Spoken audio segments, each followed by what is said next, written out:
Hello, hello, collective. Welcome to Vivid Vibration. My name is Christina. I hope that y'all are doing well. Collective, we have the Father, the Box, and the Venom, the Empty Room, the Desert, the Stone, and Eros. Well, I mean, the Father and the Venom in the Box, I guess I just feel like these like big extremes, right? It's just kind of like this. But when people operate in extremes, you know, like extreme emotional reactions or extreme whatevers, you know, just kind of like there's no room for movement, you know, and the more people are reactive, the smaller and more confining that space becomes, right? And that's real.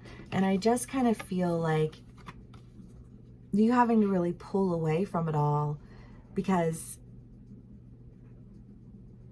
I don't know, I just get this sense of like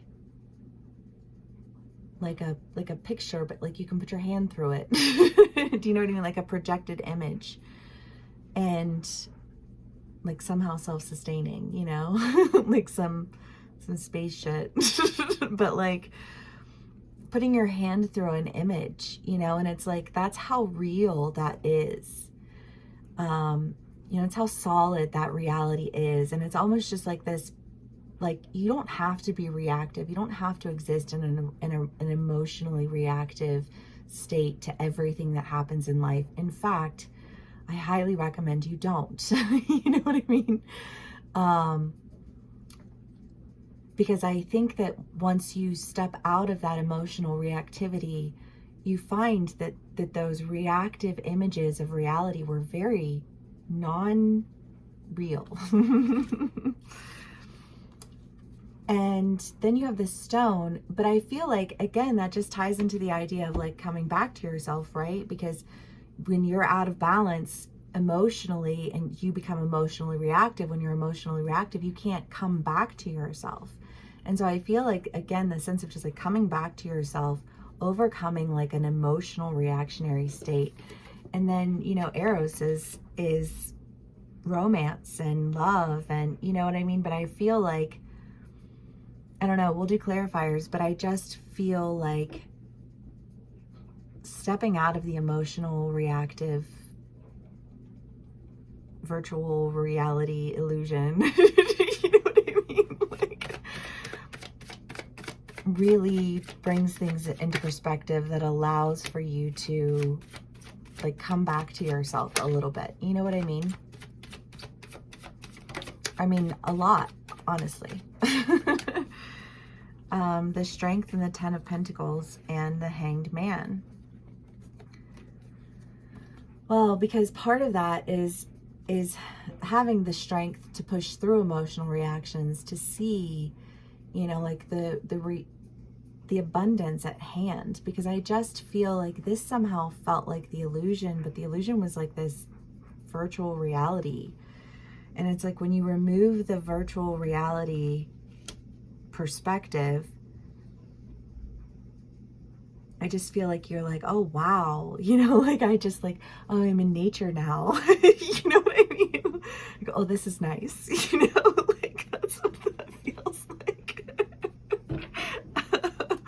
However that plays out for you, because I'm sure not everybody feels that way. But do you know what I mean? It's just like the sense of relief. Like this, like, oh, I'm glad to be back in like actual reality now. And you know what I mean? It's good feels. Okay, collective. We have the Six of Cups, the Nine of Pentacles, and Temperance.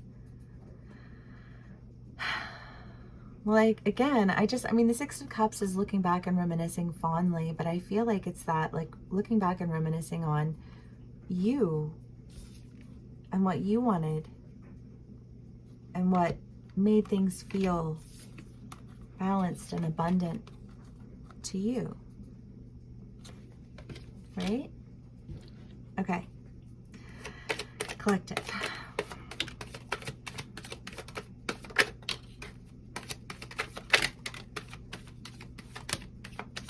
We got cards.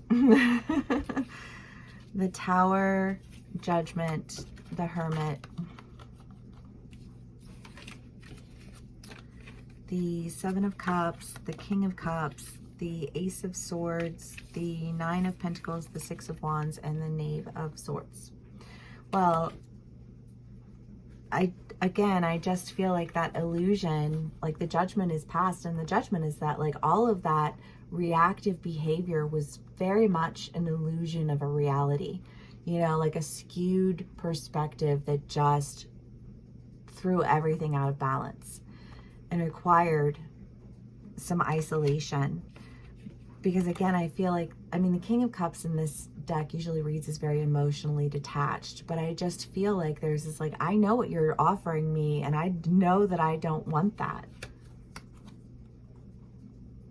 You know, that there's no justice there. That's not a reality that I will choose to exist in. And I think standing in that truth takes you in a new direction. Again, with the, you know, the Nine of Pentacles is like wish fulfillment. I don't know what you're stepping into, but it just feels like you are anchored in yourself and you are doing the damn thing. And I love that. Okay. Collective. The Hunter.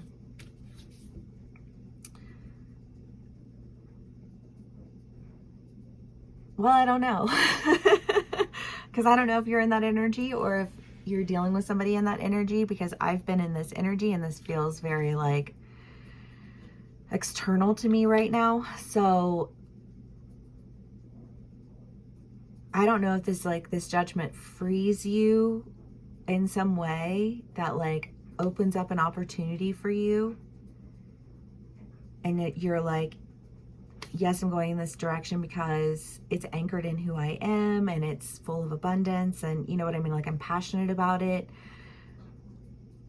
Or if it's like a relationship and somebody's like, I see all these things and da da da da, and then you're like, oh wow, you know what I mean? Like, I don't know. It doesn't really feel like a relationship to me, if I'm being totally honest, but this can resonate differently for everyone. And I feel like whatever energy I'm picking up on, it just feels really like, this feels very like singularly focused. So, that's where that Hunter energy is coming from. I don't know whose energy that is though. So if this does resonate with y'all, please give me a like, share, and subscribe, and I will see y'all again soon. Thanks. Bye.